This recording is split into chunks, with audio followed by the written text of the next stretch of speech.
वो ग्राउंड में खड़ी उस लाल लाइन को देख रही थी जहाँ आग से कुछ लिखा था। तभी वहाँ उसके पास जेवियर आता है। वो उससे बात नहीं कर रही थी, उसे लगता था कि जेवियर ही वो राक्षस है। फिर वो अपने दोस्त के पास वहीं हॉस्पिटल में जाती है जहाँ वो अभी भी बेहोश पड़ा हुआ था और हालत भी खराब, और इसीलिए वो उससे कोई बात नहीं कर पाती। और अगले दिन वेडनेसडे वेटर से मिलने जाती है और उसे जो महल जो गुडी ने दिखाया था उसके बारे में पूछती है, क्या तुम इस जगह के बारे में जानते हो? और वो मना कर देता है और जहाँ तो उसका काम नहीं हुआ, इसलिए वो तस्वीर को लेकर जेवियर के पास जाती है और उससे भी वही सवाल करती है कि क्या तुम इस जगह के बारे में जानते हो? और तभी उसकी नजर इस महल की पेंटिंग में जाती है जो जेवियर ने पहले से बनाई हुई थी। पर वो बताता है कि ये जगह उसके सपनों में रात को तो मैंने इसे बना दिया। बात तो ये थी कि जेवियर इस जगह के बारे में जानता भी था। उससे महल का पता लेकर वेडनेसडे वहाँ पहुँच जाती है और जहाँ मेयर पहले से ही मौजूद, क्योंकि वो जान गया था कि असली कातिल कौन है। तो वेडनेसडे उसकी गाड़ी में ही छिप जाती है और जैसे मेयर की गाड़ी शहर में पहुँचती है तो कोई उसकी गाड़ी को ठोक देता है और उससे मेयर का एक्सीडेंट हो गया था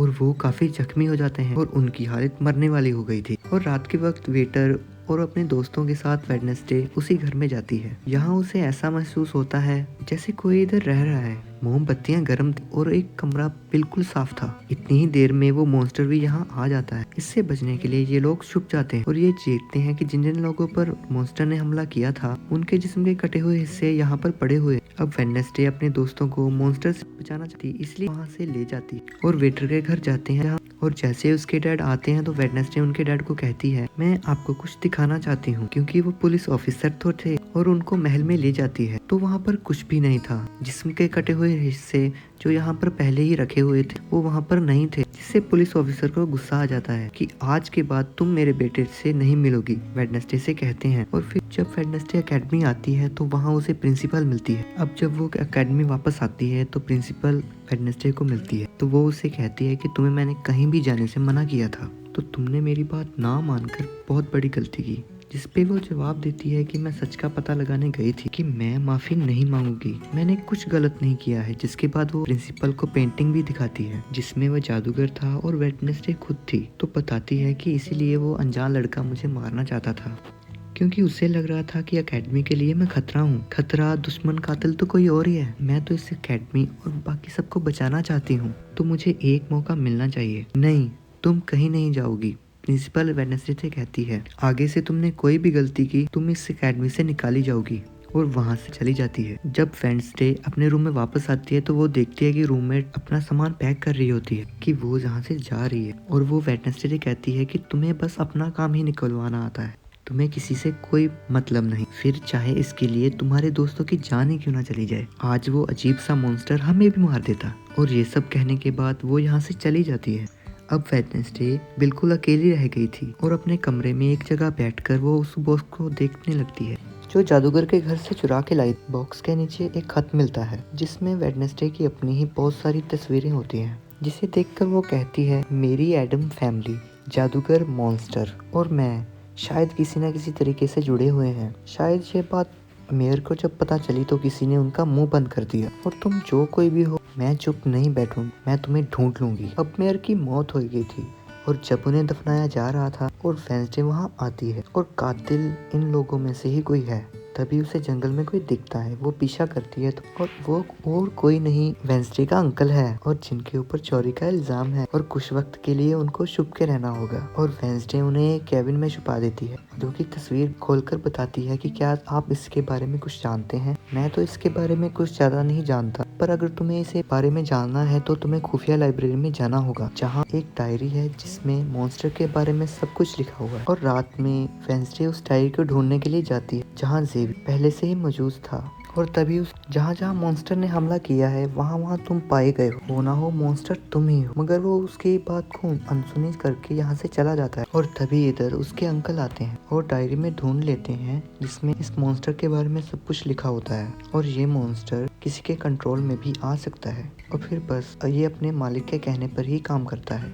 और तभी वो अपने साथी हंसते हाथ से कहती है कि मैं वेटर से मिलने जा रही, तब तुम मेरी डायरी का ख्याल रखना। वो वेटर के साथ गुफा के अंदर जाती है तो यहाँ उसने गुफा को सजाया हुआ क्योंकि वो उसे शादी के लिए पूछना चाहता था। देखती है कि उसके रूम का सारा सामान बिखरा पड़ा हुआ है और डायरी को चुरा कर यहाँ से ले गया है। और जैसे ही वो अपने साथी हाथ को देखती है तो घबरा जाती क्योंकि उसे किसी ने बहुत जख्मी किया हुआ था और अब उसमें जान नहीं थी क्योंकि वो मर गया था। अब वो हाथ को लेकर जल्दी से अपने अंकल के पास लेके जाती है और दुखी होकर कहती है, प्लीज अंकल कैसे भी करके हाथ को जिंदा कर दीजिए। और अंकल बार बार उसे बिजली के झटके देते हैं जिससे वो जिंदा हो जाता है। वो उससे पूछती है, अच्छा तुम पर हमला किसने किया? तो वो इशारे से बताता है कि हमला पीछे से हुआ था, मैंने उसको नहीं देखा। अब वेडनेसडे बहुत गुस्से से भर जाती है और कहती है कि चाहे जो हो जाए अब वो उस मॉन्स्टर का ढूंढ के ही रहेगी। और वो प्रिंसिपल से आके कहती है कि मेरे कमरे में किसी ने तोड़फोड़ कर दी है और साथ ही उस डायरी को भी चुरा कर ले गया है। और वो कहती हैं वो डायरी तो खुफिया लाइब्रेरी में थी, तुम्हारे पास कैसे आई? तुम ऐसी हरकतें मत करो कि एकेडमी को बंद करना पड़े, ऐसा मैं होने नहीं दूंगा। और जब वेडनेसडे वहाँ से जा रही थी तभी उसके साथी उसके पास आते हैं। गैरेट जिसकी मौत का इल्जाम तुम्हारे डैड पर था, उसकी मोम को किसी ने डुबोकर मारा था और मरने से पहले उनकी सारी प्रॉपर्टी एक डॉक्टर ने हथिया ली थी। डॉक्टर नाम सुनकर वेडनेसडे को दिमाग की डॉक्टर पर शक होता है, इसीलिए वो सीधा उनके पास जाती है कि मैं जानती हूँ आपके अंदर गैरेट की मोम की आत्मा है जो सबसे अपनी मौत का बदला लेना चाहती, तुम्हारा खेल खत्म हो गया है। जिसके बाद वो यहाँ से चली जाती है। ये सारी बात सुनकर डॉक्टर को जरा भी समझ नहीं आती कि ये क्या बोल रही थी, इसलिए वो फौरन प्रिंसिपल को कॉल करती है। वेडनेसडे आई थी, उसका बर्ताव काफी अजीब था, उल्टी सीधी बातें कर रही थी। अब तभी यहाँ मॉन्स्टर आ जाता है जो डॉक्टर पर हमला करके उन्हें मार देता है। डॉक्टर तो मर गई थी इसलिए वेडनेसडे की शक की सुई अब जेवियर पे आ जाती है, इसलिए वो उससे मिलने उसके कैबिन में जाती है। यहाँ उसे मरे हुए लोगों का सामान भी मिलता है जिससे उसका शक और भी पक्का हो जाता है। वेडनेसडे आकर जेवियर को पकड़ लेती है क्योंकि पुलिस को यहाँ पर वेडनेसडे ने ही बुलाया था। अब जब वेडनेसडे रूम में वापस आ गई उसकी रूममेट भी वापस आ गई थी। तुम्हारा और मेरा कोई ताल्लुक है, मैं तुम्हारे साथ रहना चाहती हूँ, मैंने तुम्हें और हाथ को बहुत याद किया। आज वेडनेसडे वेटर के पास फिर से जाती, तभी उसे कुछ ख्याल आने लगते हैं जिसमें वो देखती है कि मॉन्स्टर और कोई नहीं वेटर ही है जिसे वो पसंद करती है। और फिलहाल वो उसे कुछ नहीं कहती और एक जगह पर लेके आती है और उसे कहती है जेवियर को तो फंसाया जा रहा है, असली मॉन्स्टर तो तुम हो। पर वो इसके लिए बार बार मना करता है। तभी वहाँ वेडनेसडे के सारे दोस्त भी आ जाते हैं और वेटर को पकड़कर कुर्सी से बांध देते हैं। अब वेडनेसडे उस पर जुल्म करना चाहती है मगर उसके दोस्त ऐसा करना नहीं चाहते, इसीलिए वो यहाँ से चले जाते हैं। फिर जैसे ही वो वेटर को मारने के लिए आगे बढ़े तभी वेटर के डैड पुलिस ऑफिसर यहाँ पर आ जाते हैं और वेडनेसडे को गिरफ्तार कर लेते हैं। हालांकि वो उनसे कहती भी है कि असली कातिल आपका बेटा, मगर वो उसकी एक भी बात नहीं सुनते। फिर वो जब यहाँ से जा रही थी तो वेटर उसके पास आता है, कैसा लगा हारना? अभी तो बहुत कुछ होना बाकी है।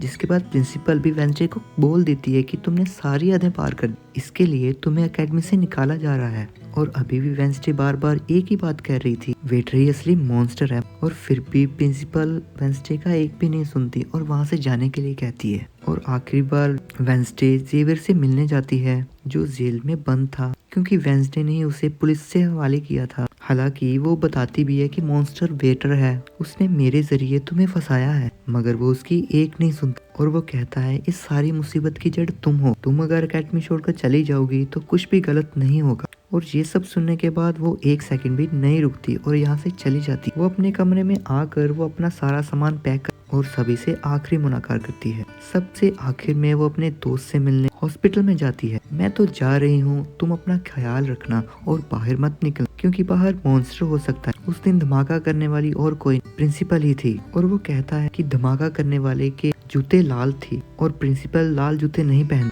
ये बात सुनकर वेडनेसडे को पता चल जाता है कि असली कातिल कौन है। वो अपनी उसी टीचर के पास जाती है जिसे सब पसंद करते थे। वाकई लोग तो बिना वजह मारे गए हैं क्योंकि असली कातिल तो तुम ही हो, तुमने ही वेटर को अपने वश में किया हुआ है और धीरे धीरे उसे अपना गुलाम बना लिया, अपने इशारों पर नचाकर लोगों को मरवाया। जिसके बाद वेटर भी वहाँ आ जाता है और जिससे वो टीचर कहती है जल्दी करो वेडनेसडे को मार। असल में वो जेवियर नहीं था, प्रिंसिपल थी जो रूप बदल यहाँ पर आई थी। अब वो टीचर प्रिंसिपल के घर इंजेक्शन लगा देती है जिससे वो प्रिंसिपल मर जाती है।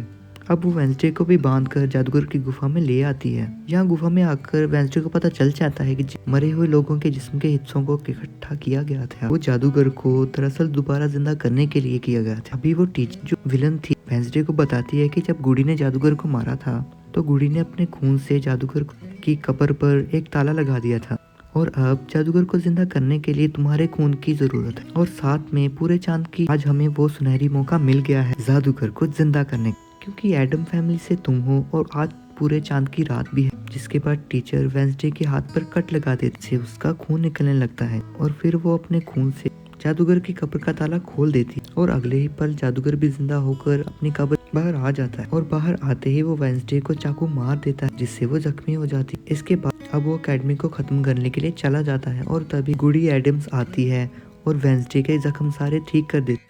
मैंने तुम्हें ठीक तो कर दिया है पर अब की बार मैं तुम्हारे अंदर ही रहूंगी। इसके बाद वेंसडे जादूगर को मारने के लिए स्कूल की तरफ भागती है और उसके पीछे वही मॉन्स्टर लग जाता है। टीचर कंट्रोल कर रही थी इसलिए वो मॉन्स्टर बनकर वेंसडे पर हमला कर रहा था। वो वेंसडे को मारने ही वाला था तो तभी वहाँ एक वेयरवुल्फ आ जाती है, क्योंकि वो वेयरवुल्फ और कोई नहीं रूममेट थी, वो भी सिर्फ वेंसडे को बचाने के लिए। वहाँ वेयरवुल्फ और राक्षस के बीच काफी लड़ाई होती है जिसपे वेयरवुल्फ मॉन्स्टर पर भारी पड़ रही थी। वो उसे काफी मारती है, अच्छा मजा चखाती है। इसके बाद वेंसडे बाकी सब बच्चों को बचाने के लिए एकेडमी आ जाती है और जादूगर भी वहाँ पहुँच जाता है। तभी जादूगर जब जेवियर को मारने वाला था जहाँ उसे बचाने जेवियर आ जाता है और जैसे जादूगर जेवियर को मारने वाला था और तभी आगे वेंसडे आ जाती है। वेंसडे खुद जख्मी थी और फिर भी जेवियर से कहती है कि तुम जाओ मैं ठीक हूँ और बाकी एकेडमी वालों को बाहर निकाल, क्योंकि ये जादूगर हम जैसे आउटकास्ट के लोगों को नहीं छोड़। जिसके बाद वो फिर से खड़ी हो जाती है और उसके हाथ में तलवार होती है जिसकी मदद से वो जादूगर से लड़ती है, मगर जादूगर काफी ताकतवर था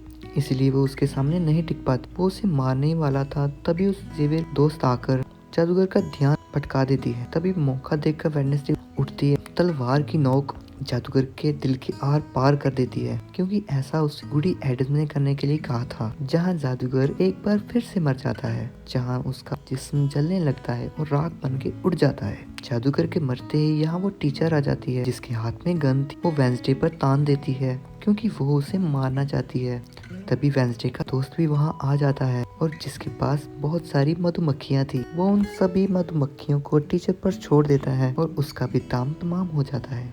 जब वेंसडे अपने मिशन से कामयाब होकर वहाँ से बाहर आती है, सारे लोग बाहर खड़े थे तो वहाँ वो अपनी रूममेट को भी देखती अपने असली रूप में आ गई थी।